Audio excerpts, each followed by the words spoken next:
Gentlemen? Good day, ladies and gentlemen. Cyclone Duke here once again with Gentlecast and some TF2 gameplay as the engineer attacking on Badwater Basin.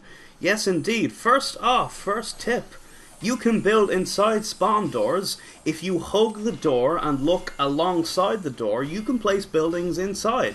You can't do this on all maps, most notably the newer maps that they've added. I wonder if it's a bug, I wonder if it's just a little trick that they've not been able to patch or something like that, but hell, I mean, it's very useful as an attacking engineer to be able to do this. And you should try this on most maps. If you're not aware of it, just try it on some maps, try it on different doorways. You can really get a head start if you get this stuff done. So today, I'm going to be attacking on Payload on Badwater as an engie, and this is one of my favourite jobs to do. I love attacking on Payload as an engineer, because when it's done well, it can be incredibly useful to your team. In particular, on Badwater, because the map is so damn long, especially at the third point cap, it is so important to have a teleporter up. But I find just that the role of engineer is so much fun in that you're denying the enemy room to move forward when you guys are the ones who are trying to move forward.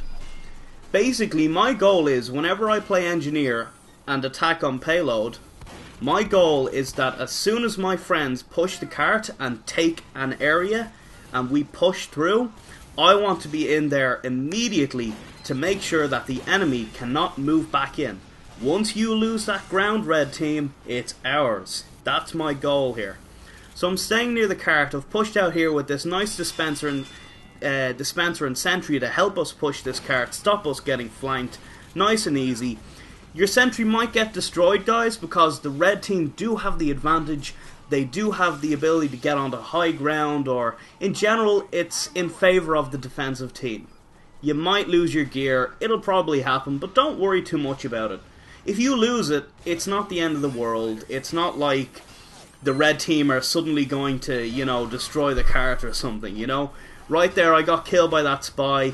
I lost my Sentry, but it's cool because I still had my dispenser up with full metal, and that's the most important thing. If you got to make a choice on what to save, your Sentry or dispenser, unless there's a whole team of bad guys who need to be killed right now, if it's just one spy and he's gone, save the dispenser. You're going to be able to build another Sentry right away.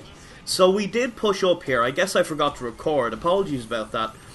But we did push up here, and we've taken the first point. We're trying to take the second point, which is very hard sometimes if the defending team really defend that roof.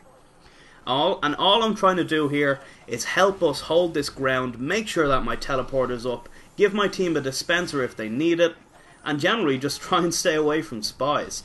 This is a good spot for a Sentry right here, because it covers both the building on the left, which is where the bad guys might come out of, and it also covers the alleyway on the right. And so that's the only two ways that the red guys can come and attack you right here. And I've got this Sentry up on high ground, which means it's harder for demo men to destroy it. They can't just let pipes roll onto it. Spies have to walk all the way around up here to get it. It's a really nice Sentry spot.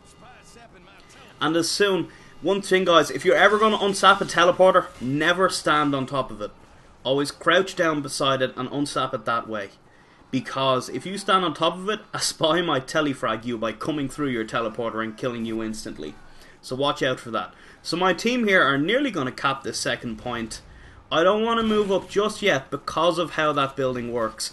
I could move up to the roof, but I'm not sure if we own the roof or if they own the roof at the minute. And if there's lots of bad guys on the roof and I'm carrying my, 570 metals worth of Sentry and I get killed, it will be annoying. So I'm just going to stay back here, stay safe, make sure that my team has this dispenser and the teleporter.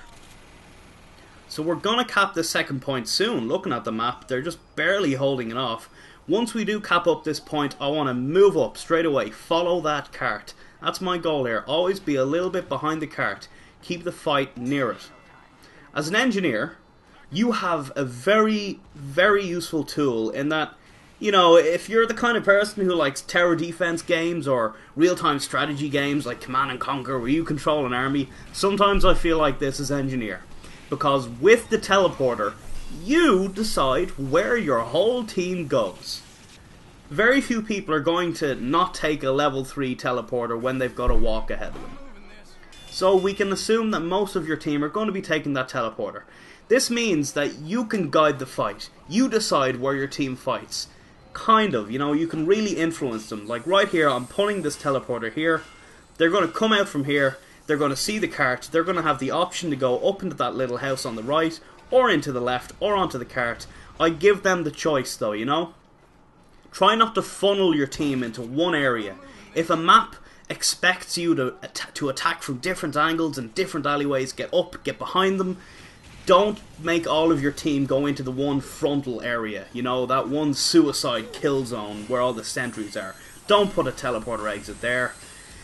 Because chances are, if you're in a random pub, people are just going to walk into their death over and over again. Put your teleporter exit somewhere sneaky.